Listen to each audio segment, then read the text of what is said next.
Hey guys, this is Bolo and today in this tutorial I will show how you can create this kind of CGI product visualization ads or VFX related videos in Blender easily using FSpy application and Geo Tracker.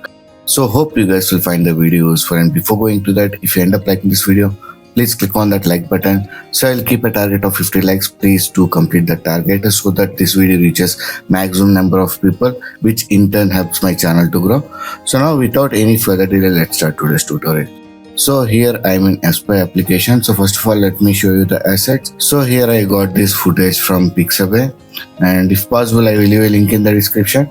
So if you are using VLC player, come to the starting frame, go to this video and take a snapshot, because we will be using that snapshot in FSpy application. So once the snapshot is taken, we need to load that in FSpy. So here I got that snapshot. So simply drag and drop it onto this FSpy application.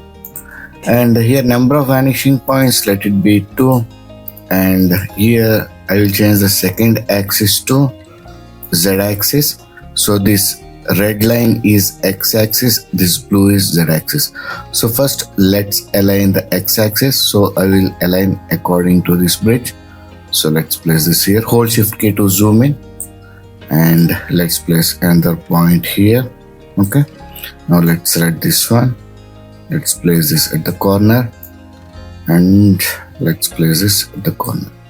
So for this blue one, I will place this along this beam. So yeah, I think this is fine. And this one, I think I'll place this straight.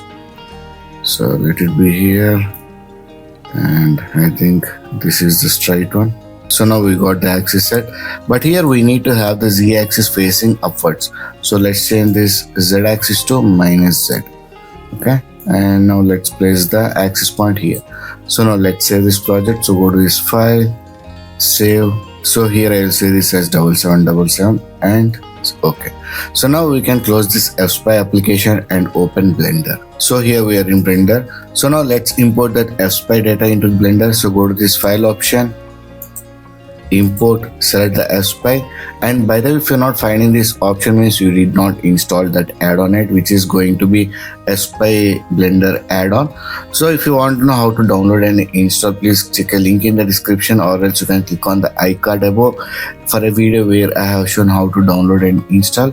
After installing that add-on, select the FSpy and locate the file what we have saved now. So here I got the data 7777, select it and import. So here you can see we got camera along with the image. So first of all, let's replace the image with footage. So being selected this camera, come to this camera options here, come to this background images, expand this one, change this from image to movie clip, and here load the clip, select the clip and open clip. So we got the footage, and let's increase the opacity to 1. Okay, so first of all, let's add a mesh here. So shift A, mesh. So I will select cylinder. Let's reduce the scaling. So here I will roughly make it to sit with this beam. So SZ. Okay, so let it be here like this. So now if I play the footage, you can observe small movements in the footage. So if I fast forward this, you can say we got some camera movement here, right? And by the way, if your footage is steady and there are no camera movements, you can skip the tracking process. So here we got some camera movements, right? So for that reason, I have to track the footage. So for tracking, I will be using Geo Tracker. So being selected that mesh, press N on the keyboard. Here I got the Geo Tracker. Click on this create new Geo Tracker. So in clip, we need to select the footage once again. So open, select the footage, load clip. So in clip, we got the footage loaded. In geometry, we got the cylinder what we have added here. And in camera, we got the FSpy data. So after that, click on the analyze option. Here I am getting reanalyze because I have analyzed the footage already. You will get analyze option.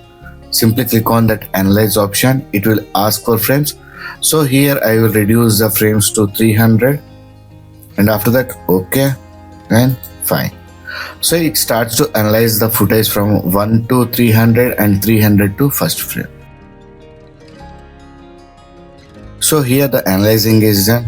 So first of all, let me change this end frame to 300 since we are only tracking 300 frames. So after that, come to this tracking option, change this from geometry to camera since we are going to track the camera, and click on the start pin mode. And after that, click on this track forward option. So now it will be tracking our footage and we will get the key points added here. So here our tracking is done. So let me trim out the timeline here. Okay. So now we got the tracking process done. Now we can click on this exit pin mode. And first of all, let me save the project. So go to this file, save. So file is saved. So now if I play this mesh should follow the camera movements. Nice. So now let's close this panel by pressing N on the keyboard.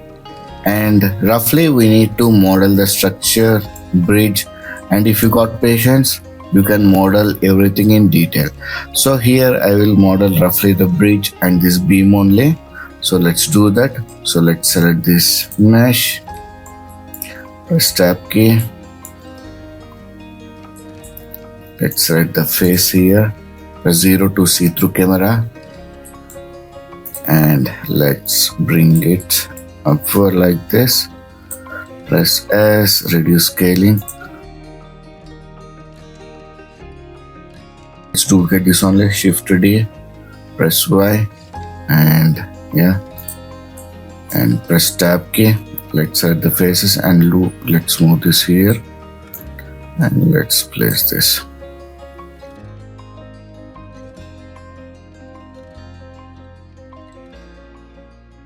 So we got the beam. So now let's model this bridge. So shift A, mesh plane, and let's bring the plane here.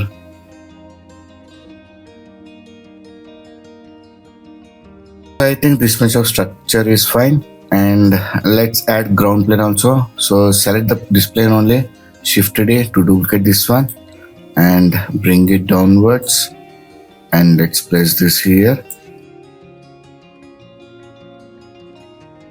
The reason why I am modeling only this side because shadows are falling from this side, so we need to have shadows on this geometry only.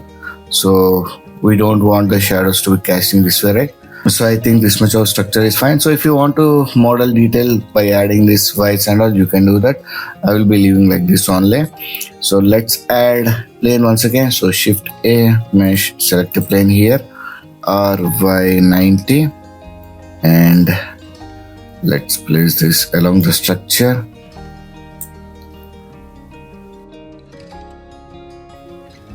Let's select the edge here. Let's expand this one. So let's be like this, and also let's bring it here. So let's rotate this one. So first of all, let me bring the origin point to geometry, and let's rotate this so that it matches with the alignment of this beam. So first of all, we need to add subdivisions before converting this to cloth. So press tab key for edit mode, press A to select all the vertices, Ctrl R, and use mouse wheel scroll up button to add loop cuts. Simply scroll mouse wheel upwards, loop cuts will be added. So I think this much is fine. And now we need to add loop cuts in this direction. So the method why I am using this adding loop cuts manually means we need to have the perfect square here. So if I right click subdivide means we'll get the rectangular boxes. For simulation that won't look good. So in order to get fine square boxes, I will be adding these loop cuts manually. So you can Ctrl R, place the cursor at this position and add loop cuts so that each shape looks like square. So I think this is looking like square, right? So this is fine. So now let's add cloth onto this banner. So come to this physics property and add cloth. So if I play this now, you can see the cloth will be falling down. So first of all, let me change the preset. So here if I click on these three lines, we can select the preset. So I'll change this to silk. And now, yeah. So let's play this. Cloth is falling down. And first thing we need to do is come to this catchy option. Here we need to increase the end frame of the simulation. So here the end frame is 300, right? So I want to have the cloth simulation to be 300 frames. So I'll change this to 300 frames. And now I need to make this cloth doesn't fall down. So for that reason, press tab key for edit mode So here let's change this to edge selection and let's enable X-ray vision here. So I will select this vertex and at center single vertex and 3 vertices. So I have selected 3 vertices here. So being selected those vertices, come to this object data properties, come to this vertex group, click on the plus icon. Here let's rename this as pin and assign. So I have assigned these 3 vertices to pins group. Okay, so now we can exit this edit mode, press tab key. Now being selected this banner, come to this fixed property, scroll down and come to the shape option, and in pin group we need to select the group that we have created. So select the group here. So now if I play this, you can see the cloth will not be falling down, it is staying there only. So right click and shade smooth, and it is also passing through itself. So for that we need to come to this collision options and enable self collision. So now if I play this, it will collide with itself and it should also collide with the beam, right? So let's select the beam here, add collision property, and let's disable this single sided and friction value 0. Now it will collide with this beam also. So now we need to make this cloth flapping. So for that reason we will be adding a force field. So shift A, force field, and here I will be using the wind. So let's see through camera, press 0. So here I got the wind, right? So let's place the wind here and let's rotate this in the direction here. So let's increase the scaling and now let's increase the strength. So first of all, let me play the simulation and let's increase the simulation strength to 100. I think 100 is not fine. So here I will add strength of 750. So first of all, let me hide these things. So let's hide this and also let's hide this here. So now if I play this, okay, now we got the wind acting on the banner and the banner is also moving accordingly to the wind. Nice. So yeah, I think we need to bake the simulation. If everything is okay, you can bake the simulation, or else you can play with the strength of this force field. We can add bit of noise amount. So I'll add 0.1 and you can add turbulence if you like. So now let's bake the simulation. This is fine for me. So being selected this cloth, scroll down, and if you want to have the quality improved, improve the quality steps here. So let's make this 6, and if you want to reduce the simulation speed, we can do that also. So it is set to 1. So if I change this to 0.5, it will be reduced by 50%. So let's make it 0.8. Now scroll down, come to this cache and click on bake all dynamics. So it starts to bake the simulation. So now if I play this, you can see we got the simulation done. And now let's see how we can add image onto this banner. So for that, let's move on to this render viewport here. Click on this render viewport. So here the scene is looking dark because there is no light in the scene. So here I will be using HDRI to get some lighting. So here I will be using this HDRI. So simply download this HDRI and load it here. So come to this world properties, click on this yellow dot of color, select this environment texture and open. And here I got the HDRI, select it and open image. So now we got some light in the scene. So let's come to this render properties, scroll down, enable ray tracing option and come to this film and make it transparent. So now let's see how we can add our product onto this banner. So let's come to the shading viewport here. So make this to be object, click on this new option to add a new material, select this principal BSDF and press Ctrl T for node wrangler. And by the way, if you're not enable node wrangler, go to this edit, preferences such as node NVODE, enable it, save the preferences and close this one. After that, select this principal BSDF node and press Ctrl plus T, T for t-shirt. So and here we need to load our image. So open, select the file and open image. So now you can see we got the product visible on the banner, but it is not aligned properly. So first of all, let's unwrap this one. So let's select this cloth, press tab key for edit mode, press A to select all the vertices, press U for umbrella, and I will do this smart UV project and unwrap. So we got our product visible, but it is squeezed. So now we need to make use of this scale option.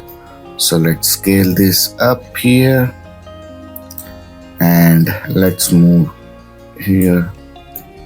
Let's move this in this direction. And also I think I need to adjust in y-axis. Okay. So now you can see we got the product visible onto the banner. So I think this is fine. Now let's change this to layout once again. So now you can see we got the product visible onto this banner.